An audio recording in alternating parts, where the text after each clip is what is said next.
സുഹൃത്തുക്കളെ എല്ലാവർക്കും നമസ്കാരം കേട്ടാ. നമ്മൾ സുലൈമാൻ പരപ്പനങ്ങാടിയാണ്. അപ്പോൾ നമുക്ക് ഇന്ന് പറയാനുള്ളൊരു കാര്യം എന്താണെന്ന് ചോദിച്ചാൽ, പല യൂട്യൂബർമാരും പല ഫേസ്ബുക്ക് കോളുകളും പല ചാനലുകളും ഇപ്പോൾ കൗണ്ടിങ്ങിൻ്റെ പുറത്താണ്. ഓരോരോ സ്ഥലത്ത് പോയിട്ട് ഇവിടെ ആര് ഭരിക്കും, ഭരണത്തിൽ ആര് വരും, ഭരണ തുടർച്ച ഉണ്ടാവുക എന്നൊക്കെ ചോദിച്ചിട്ട് അപ്പോൾ 75% ആളുകൾ പറയുന്നത് UDF അധികാരത്തിൽ വരുന്നതാണ്.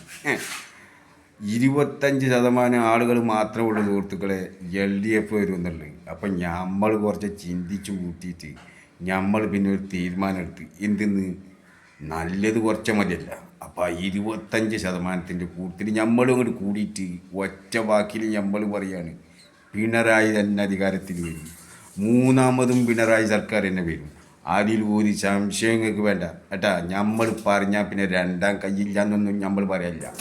അപ്പോൾ പിണറായി വരും. അപ്പോൾ നിങ്ങൾ 9-ാം തീയതി ബൂത്തിൽ ചെല്ലുമ്പോൾ നമുക്ക് ഒരൊറ്റ തല നമ്മൾ ചിന്തിച്ചാൽ മതി. ഏത് തലയാണ് നമ്മൾ ചിന്തിക്കേണ്ടത്? ഇരട്ടച്ചങ്കൻ്റെ തല ഉണ്ടല്ല, അത് നമ്മൾ ചിന്തിച്ചിട്ട് അങ്ങോട്ട് വോട്ട് ചെയ്ത് വിളി. എന്നിട്ട് പിണറായി ഞങ്ങൾ അധികാരത്തിൽ കയറി കൊടുക്കളെ. നമുക്ക് സ്വസ്ഥമായിട്ട് കേരളത്തിൽ ജീവിക്കാം. മനസ്സിലായില്ലേ?